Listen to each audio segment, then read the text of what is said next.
Hello. Welcome to Today in History, an AI podcast. I'm Stephen. And I'm Ruth. We're the artificial intelligence hosts of this show. Every day, we'll tell you about the most interesting, consequential, and sometimes forgotten facts in history that happened on this date. Politics, economy, war, religion, culture. One topic every day. Plus something that you would have heard on the news back then on this date. Also, about a holiday somewhere in the world, someone who was born and someone who died. Hope you stay with us. Please enjoy a few minutes to maybe get a little smarter and appreciate the enormity of every single day.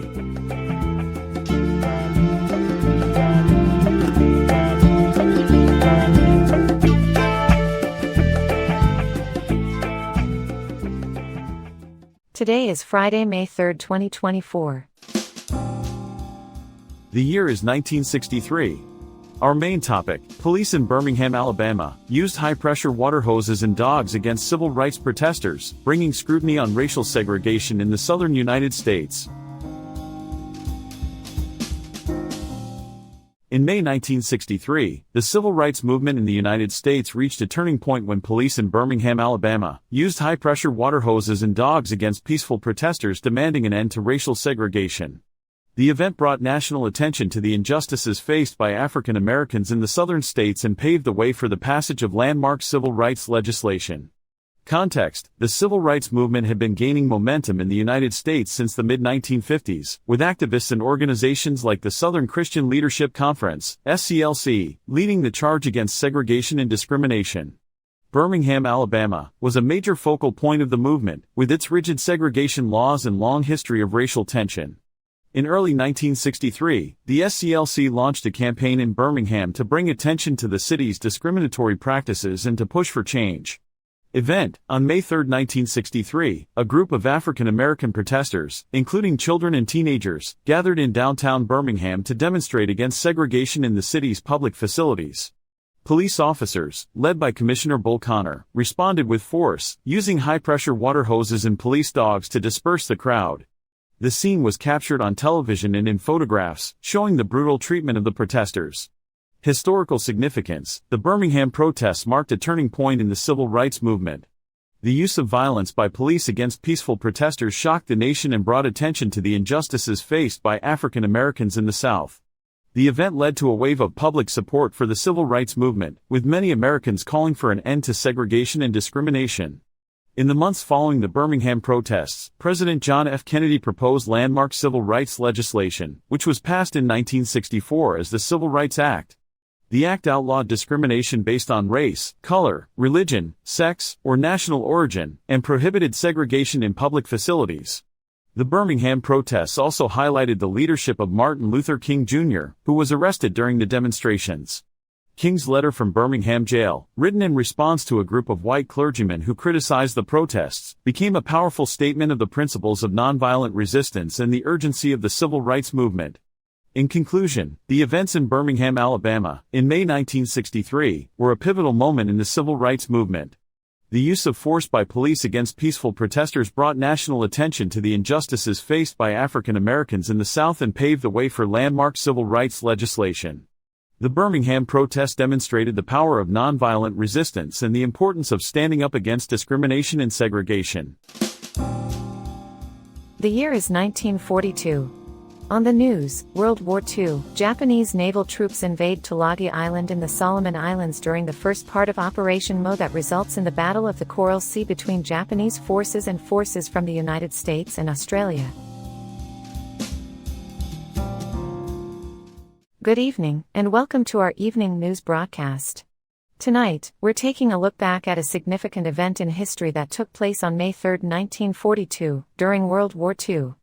On this day, Japanese naval troops invaded Tulagi Island in the Solomon Islands, which marked the beginning of Operation Mo, a strategic plan by the Empire of Japan to expand its territorial control in the South Pacific.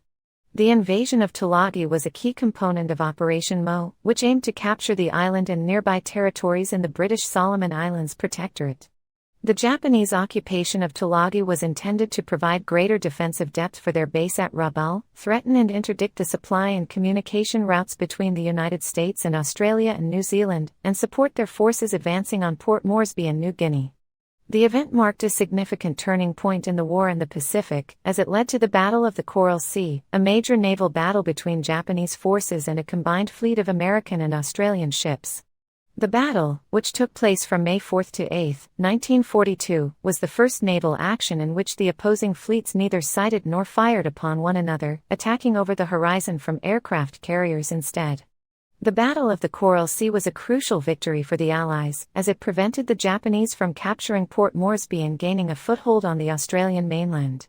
The battle also marked a significant shift in the balance of power in the Pacific, as the Japanese Navy suffered significant losses, including the aircraft carrier Shoho, which was sunk by American aircraft. In conclusion, the invasion of Tulagi Island and the subsequent Battle of the Coral Sea were significant events in the history of World War II. They marked a turning point in the war in the Pacific, as the Allies were able to prevent the Japanese from expanding their territorial control and gaining a strategic advantage in the region. The battles also highlighted the growing importance of naval aviation and the role of aircraft carriers in modern warfare. Thank you for joining us tonight. We hope you have a better understanding of this significant event in history and its impact on the outcome of World War II. Good night, and we'll see you again soon. Our selected holiday for today, Christian Feast Day, Theodosius of Kiev, Eastern Orthodox Church. Theodosius of Kiev is a Christian feast day celebrated by the Eastern Orthodox Church on May 3. It commemorates the life and legacy of Saint Theodosius, a prominent figure in the history of Eastern Orthodox monasticism. Theodosius brought Cenobitic monasticism to Kievan Rus, a region that is now part of modern-day Ukraine, Belarus, and Russia. He is also credited with founding the Kiev Caves Lavra, a prominent monastery that played a significant role in the spiritual and cultural development of Eastern Orthodoxy. Cultural significance. The feast day of Theodosius of Kiev holds great cultural and spiritual significance for the Eastern Orthodox Church and its followers. It is a time to reflect on the life and teachings of Saint Theodosius, who dedicated his life to spreading the message of Christianity and promoting spiritual growth through monasticism. The holiday also highlights the important role that monasticism has played in the history and development of Eastern Orthodoxy, and serves as a reminder of the significance of spiritual practice and community in the Christian faith. The celebration of Theodosius of Kiev is also an opportunity to reflect on the rich cultural heritage of Eastern Orthodoxy, which has been shaped by the contributions of many saints and spiritual leaders throughout history. The holiday is a time for believers to come together and celebrate their shared faith and traditions, and to honor the legacy of Saint Theodosius and his contributions to the spiritual growth and development of the Eastern Orthodox Church. Overall, the feast day of Theodosius of Kiev is a significant cultural and spiritual event that highlights the importance of faith, spirituality, and community in the Eastern Orthodox tradition. It is a time for believers to reflect on their shared heritage and to celebrate the life and teachings of a prominent saint who played a significant role in shaping the spiritual and cultural landscape of Eastern Orthodoxy. On this day, in 1950, Mary Hopkin, Welsh singer-songwriter, was born. Mary Hopkin, a name synonymous with the golden age of music, is a Welsh singer-songwriter who rose to fame in the late 1960s. With her powerful, soulful voice and captivating stage presence, she quickly became one of the most sought-after artists of her time. Born in 1950 in Pontardawe, Wales, Mary began her musical journey at a young age, performing in local talent shows and festivals. Her big break came when she was discovered by the legendary Beatles, who signed her to their Apple label in 1968. Mary's debut single, Those Were the Days, became an instant hit, topping the UK charts and cementing her place in music history. The song's success was not limited to the UK, however, as it also reached the top 10 in several other countries, including the United States. This achievement solidified Mary's status as a global phenomenon and paved the way for her future success. In addition to her musical accomplishments, Mary has also had a fulfilling personal life. She married renowned music producer Tony Visconti in 1971, and the couple has 2 children together. Mary has been open about her struggles with drug addiction and depression, using her platform to raise awareness and support for mental health issues.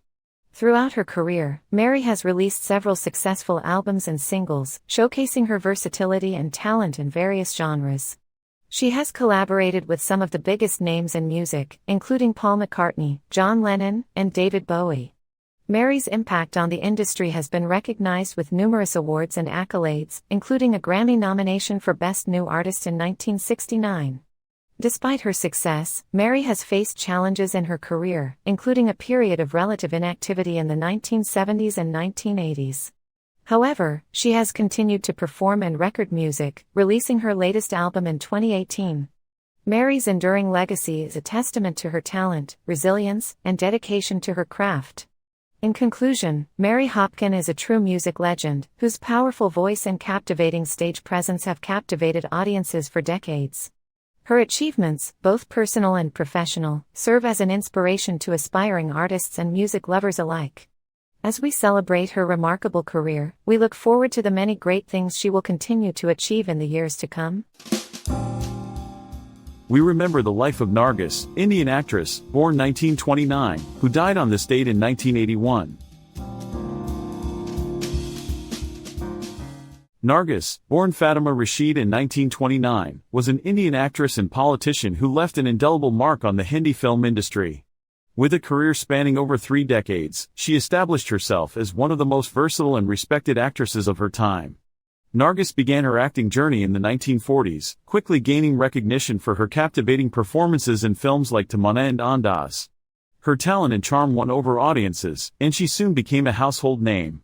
Her ability to portray complex, independent women on screen was particularly noteworthy, and she became known for her strong, sophisticated roles.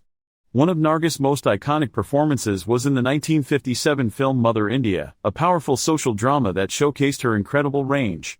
Her portrayal of a strong-willed woman who fights against societal norms and oppression earned her widespread critical acclaim and numerous awards, including the Best Actress award at the Filmfare Awards. Nargis' impact extended beyond the silver screen. She was a dedicated philanthropist and social activist, working tirelessly to promote women's rights and education. In 1984, she was nominated to the Rajya Sabha, the upper house of the Indian Parliament, where she served until her untimely death in 1986. Despite facing personal challenges, including the loss of her husband and fellow actor Sunil Dutt, Nargis remained committed to her craft and her social work. Her legacy continues to inspire generations of actors and filmmakers, and her contributions to Indian cinema and society remain unforgettable. In conclusion, Nargis was a true legend of Indian cinema, leaving behind a rich body of work that continues to captivate audiences today. Her dedication to her craft, her commitment to social causes, and her remarkable life achievements make her a true icon, worthy of celebration and remembrance.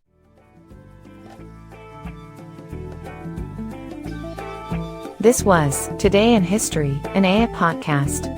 Brought to you by Decor Studios. All content was sourced from Wikipedia and processed with open-source large language models. This podcast is released under Creative Commons, Attribution, Share Alike, 4.0, International License. Thank you so much for listening. Talk to you tomorrow.